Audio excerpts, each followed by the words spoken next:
예, 저는 은퇴식에 가서 설교를 자주 하고 하는데 은퇴식에 갈 때마다 참 부럽다는 생각을 많이 합니다.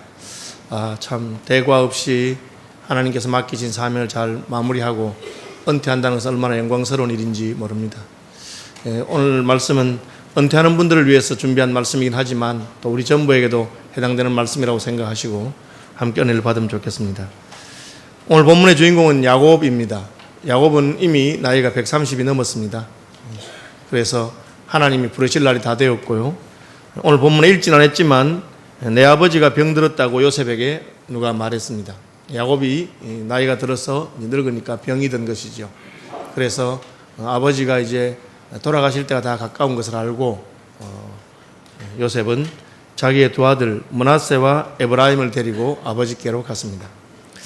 요셉이 왜 므낫세와 에브라임을 데리고 갔느냐 하면 이 므낫세와 에브라임은 애굽에서 낳은 아들들인데 요셉이 본인 아니었지만 결혼할 때 부모님에게 허락을 받고 결혼한 것이 아닙니다. 요셉이 총리가 된 다음에 일종의 정략 결혼이라 할 수 있는데 애굽의 제사장들의 딸과 결혼했습니다.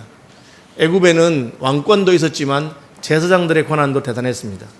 그래서 7년 흉년이 졌을 때 다른 사람들에게는 다 이렇게 양식을 팔았는데 그 제사장들의 것은 팔아서 땅을 수용하는 그런 일 못했어요. 그래서 토지 국유화에 있어서도 제사장들은 국유화에 포함되지 않는, 다시 말하면 그만큼 애굽에서 존경받고 또 나름대로 권한을 가지고 있는 그런 집안이에요. 그러니까 총리로 발탁된 요셉을 왕이 이렇게 중매해서 제사장 집안과 결혼시킨 일종의 정략 결혼이라고 할 수가 있습니다. 정략 결혼을 통해서 낳은 아들이 므낫세와 에브라임인데 이제 하나님의 섭리를 따라서 아버지 야곱과 또 형제들이 다 에집트에 와서 살게 되잖아요. 그래서 요셉이 출세하고 또 가족을 일으키고 해서 부러울 것이 아무것도 없는데 요셉의 마음속에 늘 이렇게 아쉬움이 있는데 그게 뭐냐면 애굽에서 낳은 두 아들이 과연 아브라함과 이삭과 야곱의 그 족장들의 언약의 축복에 참여할 수 있는가. 아버지에게 허락도 받지 않고 결혼했으니까 그 결혼 때문에 낳은 자식에 대해서 아버지가 내치면 어떡할까 그런 마음에 일말의 불안이 있었던 것처럼 보입니다. 그래서 아버지가 돌아가시기 전에 아버지한테 한번 이 말씀을 드려야 되겠다 생각하고는 아들 둘을 데리고 아버지께로 가는 겁니다. 갔는데 어떤 사람이 야곱에게 말하되 내 아들 요셉이 내게 왔다 하며 손주가 왔단 말 안 하고 야곱에게 이제 나이 들어서 아픈 야곱에게 아들이 왔네요. 총리 요셉이 아버지를 뵈러 왔습니다. 병문안 왔습니다. 그렇게. 그러니까 이스라엘이 힘을 내어 침상에 앉아 누워있다가 앉았습니다. 앉아서 요셉에게 말을 하기 시작합니다. 이전에 가나안 땅 루스에서 전능하신 하나님이 내게 나타나 복을 주시며, 베델의 경험이죠. 루스는 베델입니다. 내게 이르되 내가 너로 생육하고 번성하게 하여 내게서 많은 백성이 나게 하고 내가 이 땅을 내 후손에게 주어 영원한 소유가 되게 하리라 하셨나. 이 하나님의 언약이죠. 아브라함에게 하셨던 언약, 이삭에게 하셨던 언약을 루스 베델에서 야곱이 하나님께 직접 언약의 갱신을 받은 것을 말하고 있습니다. 그래서 우리가 받은 언약은 우리 조상들이 받았던 것을 물려받은 것이죠. 그래서 예수님의 언약이 우리에 연결되는 것처럼 이 야곱은 아브라함과 이삭의 언약이 베델에서 루스에서 하나님의 말씀을 통해서 자기에게 계승되었다는 것을 말하고 있습니다. 사실 요셉이 그 언약이 자기와 자기의 자녀들에게 계승될 것인가 그것을 생각하고 있는 중에 있습니다.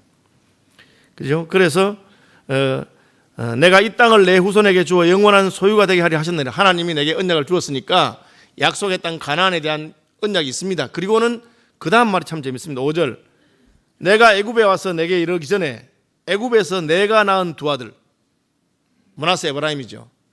에브라임과 므낫세는 내 것이라. 르우벤과 시몬처럼 내 것이 될 것이. 이 말이 뭐냐. 갑자기 요셉이 왔는데 아무 말도 하기 전에 야곱이 나는 우리 아버지 아브라함, 할아버지 아브라함, 아버지 이삭에게 받았던 그 언약을 하나님께 계승받았다. 하나님이 내게 약속의 땅을 주신다고 하셨다. 그래 놓고는 너 애굽에서 낳은 아들 둘 있지. 그 두 아들은 내 것이라. 이게 무슨 뜻이냐면 입양을 하겠다는 겁니다. 요셉의 아들은 야곱의 손자인데 내 두 아들은 손자가 아니고 내 아들로 하겠다는 거예요. 그 말 뜻이 무엇이냐. 요셉아 걱정하지 마라. 너 애굽에서 나한테 허락받지 않고 결혼해서 낳은 아들 둘 때문에 걱정이 되는 모양인데 그 두 아들은 내가 내 아들로 쳐서 하나님이 내게 주신 언약의 계승자로 삼겠다 그 말입니다. 놀랍죠? 야곱이 지금 요셉이 아들 둘과 손주와 왔는지 모릅니다. 늙었습니다. 늙기 전에 마지막으로 아들에게 말을 해줘야 되는데 요셉의 마음속에 어떤 근심이 있는지 어떤 고민이 있는지 말 안 해도 다 아는 거죠. 이것을 영적인 안목이라고 합니다. 여러분, 사람이 나이가 들어서 영안이 밝아지는 사람이 있고 영안이 어두워지는 분들이 있습니다. 평생 신앙생활 하면서 굉장히 훌륭한 믿음의 사람이었는데 나이가 들고 늙으니까 영안이 어두워지고 욕심이 눈을 가려가지고 저분이 그런 분이 아니었는데 그렇게 되는 겁니다. 심지어 목사님들 가운데도 은퇴할 때쯤 되면 돈 욕심이 생겨가지고 은퇴 예우 문제 때문에 교회하고 싸우고 다투어가지고 교회가 시험이 들고 시끄러워지는 그런 경우가 있습니다. 그렇게 되면 안 되겠죠. 제가 우리 이모부가 여기 자양교회 은퇴하신 목사님이잖아요. 18년을 심호하셨습니다.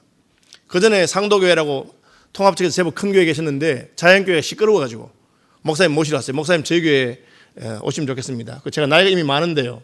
그 말은 50 넘어 53살 되기 때문에 가봤자 이제 뭐 원로 목사도 안 되고 자기는 그 교회에서 있으면 이제 원로 목사 되고 하는 그런데 그 장로님들이 목사님 걱정하지 마십시오. 노후 문제는 제가 책임지겠습니다. 목사님 오셔서 18년밖에 안 되지만 저희가 그 원로 목사님으로 예우를 해드리겠습니다. 그렇게 해서 가신 거예요. 가서 실제로는 교회를 완전히 안정시키고 싸우던 교회를 안정시키고 3,000명 교회를 만들었어요. 그리고 은퇴하게 됐습니다. 은퇴하게 됐는데 문제는 그 장로님 약속했던 장로님 다 은퇴한 거야. 목사님 약속한 장로 은퇴하고 젊은 장로들이 다 온 거예요.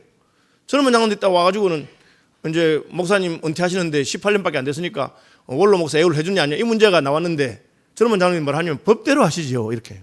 법이 뭐냐면 20년 이상 심을 해야지 원로가 되는 거예요. 그래서 목사님이 아무 소리 못하고 그냥 은퇴하셨어요. 그 제가 이모부니까 물어봤어. 이모부 종이 한 장 안 받아놨어요. 종이 한 장 안 받아놨냐고. 그 앞에 장로님들이 약속했는데 저는 그런 거 안 받아난 줄 알았어요. 날 보고 싹 웃으면서 종이야 받아놨지. 장로님들이 내가 올 때 다 적어주대. 그런데요. 그 끝이지 뭘. 후배 장로님들이 법대로 하자는데 내가 그 옛날에 종이 받아놨다고 그걸 내겠냐? 제가 그 말 듣고는 우리 이모부 진짜 목사님이시구나. 뭐 종이 내놓으면 되겠지. 왜 이것들이 선배가 다 약속하고 도장 찍었는데 그런 식으로 해. 그렇게 말할 수 있잖아요. 그런데 목사님이 아니 내가 같이 목회하던 교회 장로가 그런 식으로 말하는데 내가 뭐 그걸 말하겠냐. 그냥 아무 소리 하지 않고 그냥 거의 은퇴하시고 미국으로 가셨어요. 그래서 제가 늙어도 저렇게 늙어야 되지 않겠느냐. 전혀 돈이나 이런 것 때문에 영적인 안목이 흔들리지 않습니다. 어떤 분들은 젊어서는 그렇게 교회에 충성하고 헌신했는데 나이가 들면 어떻게든지 교회에서 좀 덕을 보려고 하고 대접받으려고 하고 뭐 그런 생각만 하는 그렇게 늙는 사람이 있단 말이에요. 영안이 어두워진 것이죠. 야곱은 지금 130이 넘었어요. 늙었습니다. 그런데 아들 요셉이 왔으니까 아이고 이놈이 자주 안 오고 그냥 내가 아파 죽겠는데 이번에는 내가 좋아하는 사탕 가져왔는가 뭐 그런 전이 아니에요. 아들 요셉이 왔다는 말 듣자 누워있다가 자리에 딱 일어났습니다. 침상에 앉자마자 첫 번째 말이 뭐냐. 요셉아 므낫세와 에브라임 때문에 너 걱정되지. 걱정하지 마라. 너의 아들 2명은 내가 내 아들로 입양한다. 그 말은 하나님이 내게 주신 언약의 후계자가 될 것이다. 왜? 야곱의 아들이니까. 그렇게 말한 겁니다. 요셉의 마음속에 있는 고민과 근심을 대본에 꿰뚫어 보는 눈이 있고 그리고 하나님께서 주실 기업을 내가 물려주는 것이 아들에게 제일 좋은 걸 주는 걸 알았어요. 너의 아들 둘 걱정하지 마라. 내가 내 아들로 삼아서 실제로 므낫세와 에브라임은 야곱의 아들처럼 이스라엘 12지파에 속하게 됩니다. 그래서 요셉 지파가 아니라 므낫세 지파와 에브라임 지파가 되는 거죠. 그러니까 요셉이 얼굴이 활짝 펴가지고 아이고 아버지 감사합니다 하고는 제가 손주 둘 데리고 왔습니다. 안 그래도 데려왔는데 아버지 안수기도 한번 해주시죠 하고는 애 둘을 갖다가 아버지 착 내밀었습니다. 내밀면서 야곱의 오른손에 큰아들 므낫세를 가도록 그리고 야곱의 왼손에 작은아들 에브라임이 가도록 이스라엘 백성들은 오른손이 능력의 손이기 때문에 오른손으로 안수하는 두려워합니다. 그래서 큰아들 므낫세 작은아들 에브라임 이렇게 탁 밀었습니다. 미니까 아버지가 그래 하면서 손을 딱 이렇게 하는 거예요. 갑자기 손을 딱 음악에 이렇게 다 그러니까 아들이 아버지 얘가 큰 놈입니다. 이렇게 하십시오 하니까 이렇게 탁 하면서 야곱이 뭐라 했느냐. 나도 안다. 내 아들아 나도 안다. 나도 얘가 큰아들인 줄 알고 있다 그 말이에요. 눈 어두워도 그 왜 이렇게 했을까? 여호와께서 허락하지 않느니라. 이 말이 굉장히 중요한 말입니다. 야곱은 젊을 때 하나님이 허락 안 해도 받고 싶어. 장자. 아니 같은 쌍둥이인데 엄마 뱃속에 10달 같이 있었는데, 여러분 쌍둥이는 출발은 똑같은 거잖아요. 난자가 이렇게 분절되면서 두 개로 갈라져서 두 개가 된 거잖아요. 똑같아. 나올 때 형님이 20분 먼저 나온 거야. 그 동생이 늦게 나오기 싫어가지고 발꿈치 잡고 따라 나왔어. 그래서 이놈 지독하다고 이름이 야곱이야. 근데 평생 그게 원통한 거야. 내가 20분 늦어가 동생이 됐으니까. 그래서 자기가 형 되고 싶어서 팥죽으로 형님 꼬셔가지고 형님 배고플 때 팥죽 한 그릇 주면서 장자의 명분을 빼앗았어. 왜? 나는 죽어도 둘째는 못하고 큰 놈을 하고 싶다 그 말이야. 그 엄마하고 짜고 어떻게 합니까? 아버지 속이고 장자의 축복을 자기가 받았어요. 근데 세월이 지나놓고 보니까 야곱이 하기 잘했는가? 잘한 게 아닌 것을 깨닫게 됐어요. 왜? 하나님이 뭐라 했냐면은 이삭의 축복이 장자에게로 계승된다, 그렇게 말씀한 적이 없어요. 하나님 뭐라 하셨느냐? 야곱과 에서가 엄마 뱃속에 있을 때 큰 자가 작은 자를 섬기게 될 것이다. 큰 자가 작은 자를 섬긴다, 그렇게 말했지. 장자가 복을 받고 차자는 안 받, 그런 말 한 적이 없는데 하나님 말씀은 까마득하게 잊어버리고, 내가 생각할 때 큰 놈이 장자가 최고야. 그리고 장자의 복을 받아야 되겠어. 그래서 아버지를 속이고 그리고 형님을 속이고 형님 발꿈치 잡고 그렇게 했어요. 그 결과가 무엇이냐? 지나놓고 보니까 그 결과는 20년 동안 어머니하고 헤어지고, 자기가 아버지 속에 형님 속였는데 외삼촌은 자기를 12번도 속여먹고, 심지어는 와이프까지 속였어. 와이프까지. 첫날 밤에 딱 자고 나서 눈 떠보니까 자기가 좋아하는 여자가 아니고 라헬이 아니고 레아야. 완전히 그냥 다 속은 거야. 그렇게 속으면서 야곱이 드디어 깨달은 거예요. 아, 인생의 복이란 것은 내가 욕심을 낸다고 주어지는 게 아니고 하나님이 주셔야 받는 것이구나. 그때 내가 왜 그렇게 형님을 속였을까? 형님 속이니까 평생 그게 죄의 미천이 돼가지고 20년 동안 바다나람에서 그렇게 밤잠을 못 자면서 목동 노릇해서 자기가 외삼촌한테 받은 그 양떼 소떼를 가져왔는데, 형님이 군대 400명을 이끌고 나니까 막 겁이 딱 나가지고 뇌물로 다 주잖아요. 한 떼, 두 떼, 세 떼를 만들어서 처음에 양떼가 착하니까 형님 이거 뭐냐? 예, 당신의 당신의 동생 야곱이 형님에게 바치는 선물입니다. 또 바치고 또 바치고 자기 분 다 갖다 바친 거예요. 왜? 죽을까 싶었어.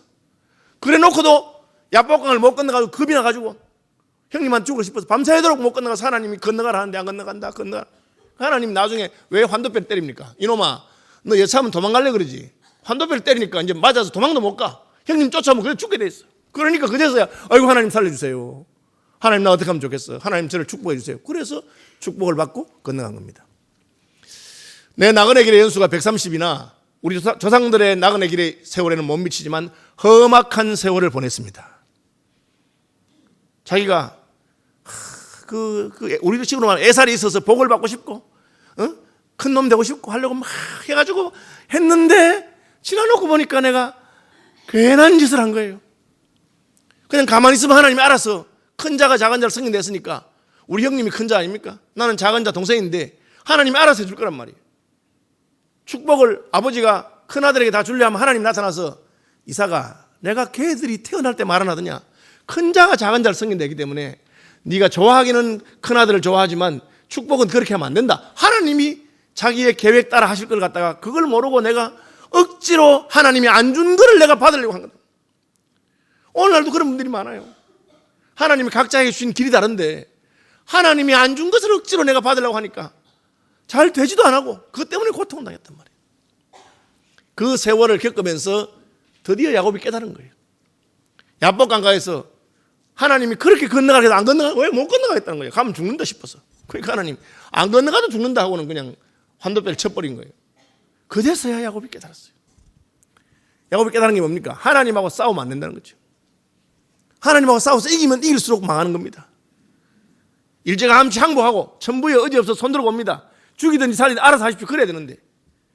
그리고 영안이 열려서 보니까 요셉의 두 아들 머나세, 에브라임이 있는데 하나님이 에브라임을 크게 쓰시고자 하는 계획이 있다고 말이에요. 그러니까 아무 소리 안 하고 그냥 이렇게 한 거예요. 그러니까 여러분, 아들이라도 어떤 아들의 부탁은 거절하기 힘듭니다. 왜?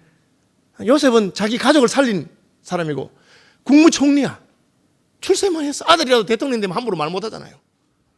함부로 부탁을 거절하기 힘든 아들인데 그 아들이 아버지 그렇게 하지 마십시오. 얘가 큰 아들입니다. 이렇게 해주세요 했는데도 야곱이 말합니까? 내 아들아 나도 안다. 나도 안다. 내 아들아 나도 안다. 그러나 여호와께서 허락하지 않느니라.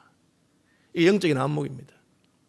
여러분 나이가 들면 영안이 열려가지고 하나님의 뜻을 분별하는 그런 게 있어요.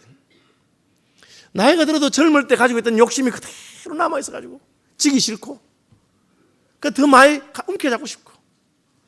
여러분 나이가 들면 어떻게 됩니까? 다 이제 나누어주고 버리고 비우는 훈련해야 되는 거 아니겠어요? 나이가 들면 이제 남에게 베풀고 내 천국 갈 날이 가까우는데 주님 앞에 내가 상 받을 것이 없구나. 젊을 때는 애살이 있고 욕심이 있어서 내가 끌고 모으고 막 했는데 나이가 들면 좀 다른 식으로 자녀들한테도 자녀들에게 너희들은 이만하면 공부하고 했으니까 유산 받을 생각하지 마라.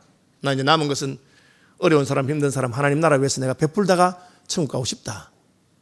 뭐 그렇게 말했는데 자녀들이 막 아버지 그걸 왜 날 안 주고 그래 말하면 잘못 키운 거예요. 자녀들이 잘 키웠으면 아버님 어머니 걱정하지 마십시오. 저희들은 부모님들이 공부시켜주고 이만했으니까 저는 유산은 필요 없습니다. 하나님 기뻐하는 일에 서시다 가시면 좋겠습니다. 뭐 그렇게 정도 나와야 안 되겠어요? 그 영적인 안목이 있는 거죠.